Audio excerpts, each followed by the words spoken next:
Hello. Hi. Welcome to the podcast The Divine Radiance and हम अभी तक बात कर रहे थे development of inner Joy in part 1 and part 2, and also the third part is also on the way, but a couple of guys are asking me for how to develop inner joy and वो कैसे करते हैं, कैसे होता है, वो सब चीज़ें विस्तार से बताइए। तो इसके लिए आज एक बहुत अच्छी वाली कहानी है जो मैं आपको सुनाना चाहता हूँ।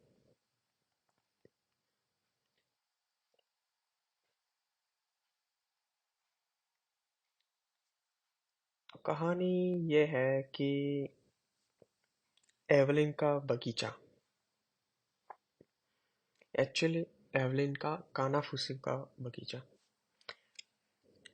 कानाफूसी यानी कि लाइक विस्पर, जो कान में बात करते हैं, काइंड ऑफ दैट। एक बार की बात है, पहाड़ियों के बीच एक छोटे से गांव में एवलिन नाम की एक महिला रहती थी। वह अपनी व्यावहारिकता, अपने समझदार जूतों और अपने करीने से पिन किए हुए बालों के लिए जानी जाती थी। एवलिन के एक दिन एक निश्चित लय में चलते थे, जैसे कि अपने बगीचे की देखभाल करना, रोटी पकाना और अपने पड़ोसियों के साथ खुशियां मनाना। लेकिन अपने शांत बाहरी व्यक्तित्व के नीचे एवलिन के मन में एक गुप्त लालसा थी। वह कुछ और चाहती थी, जैसे कि जादू की चिंगारी, खुशी की फुसफुसाहटों जो उसके सांसारिक अस्तित्व को ऊपर उठा दे। उसने आंतरिक आनंद की कहानियां बहुत सुनी थी, लेकिन वह मायावी बनी रही, जैसे एक शर्मीली तितली जो पहुंच से बाहर उड़ रही हो। एक ठंडी शरद ऋतु की सुबह एवलिन ने अपने बगीचे को बदला हुआ पाया। ओस से चुमे हुई मकड़ी के जाले गुलाब की झाड़ियों को सजा रहे थे और लाल रंग की पत्तियां जमीन पर बिछी हुई थी। फिर भी यह बगीचे के दिल में स्थित पेड़ था जिसने उसका ध्यान खींचा। उसकी शाखाएं घुमावदार और पुरानी, छोटी-छोटी लालटेनें थीं, चमकती हुई गोलाकार जो हवा में नाच रही थी। जिज्ञासा ने एवलिन के एप्रन के डोरियों को खींचा। वह पेड़ के पास पहुंची। उसके समझदार जूते गिरे हुए पत्तों को चटक रहे थे। जैसे ही उसने लालटेन को छूने के लिए हाथ बढ़ाया, वह और भी चमकीली हो गई, जिससे उसके मौसम से ग्रसित हाथों पर एक गर्म चमक आ गई। और फिर उसने इससे सुना, जो एक नरम, मधुर गुनगुनाहट और एक भूली हुई लोरी की तरह। तुम कौन हो? एवलिन ने पेड़ से फुसफुसाते हुए कहा। लालटेनें धड़क रही थी, मानो हंस रही हो। उसने जो उन्होंने जवाब दिया, हम खुशी की फुसफुसाहट हैं।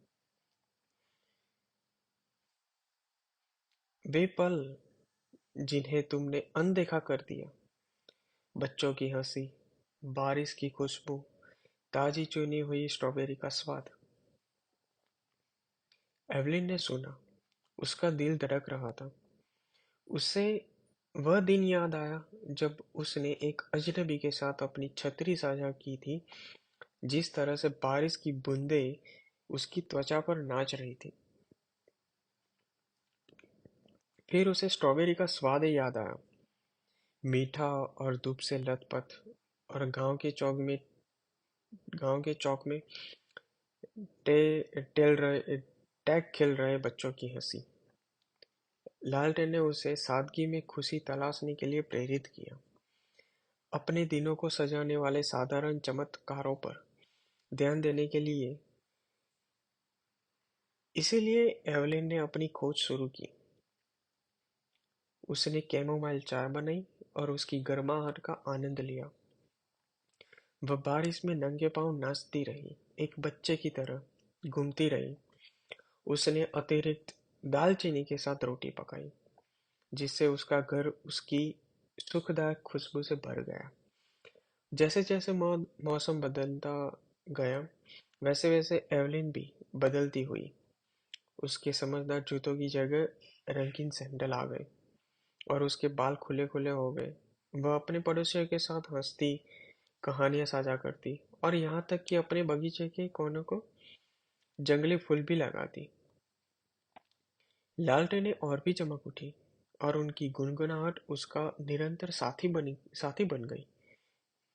एक चांदनी रात में एवलिन पेड़ के नीचे बैठी थी। उसकी उंगलियां लालटेन की रोशनी में उलझी हुई थी। उसने अपनी आंखें बंद की और इसे महसूस किया, उसके सीने के भीतर पंखों की फड़फड़ाहट, आंतरिक आनंद का खिलना। यह भव्य या असाधारण नहीं था, यह एक शांत ज्ञान था। वह किसी बड़ी चीज का हिस्सा थी, जीवन की टेपेस्ट्री में बुना हुआ एक धागा। और इसीलिए एवलिन ने अपने बगीचे की देखभाल की, न केवल अपने हाथों से बल्कि अपने दिल से।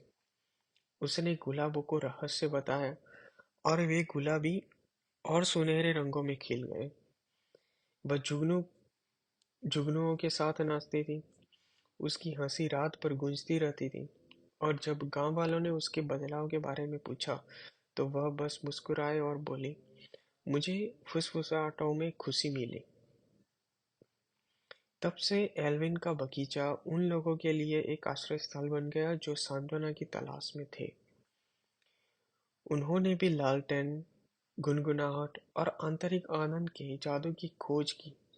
और जैसे जैसे मौसम बदलता गया, एवलिन का दिल कृतज्ञता से भर गया, उन साधारण क्षणों के लिए जिन्होंने आश्चर्य की टेपेस्ट्री बुनी थी, और उन लालटेनों के लिए जो प्यार से फुसफुसाहट करती थी। तो आप ऐसे इस तरह से इनर जॉय डेवलप कर सकते हो, जैसे एवलिन ने किया, वैसे हम कर सकते हैं। छोटी छोटी चीज़ों का आनंद लेना, और जो चीज़ हमारे पास्ट में हमने छोड़ दी है, और उस पास्ट में हम बहुत ही हैप्पी रहते थे, तो उसी दिन को याद करते हुए फिर से उन दिनों को ताज़ा करना चाहिए, ताकि हम एक अपने व्यक्तित्व और पर्सनालिटी में बहुत सा चेंज ला सकते हैं। इसीलिए तो कहते हैं, हम बदलेंगे युग बदलेगा। युग बदलेगा तब हम बदलते हुए देश को पाएंगे।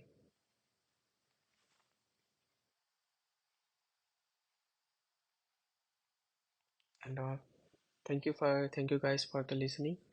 And this podcast is also available in all the platform like Apple Podcast, YouTube, Spotify, Amazon Music, and all other platforms. So please guys subscribe and like it and share it and download it and always listen it, and stay tuned for the next update. Thank you.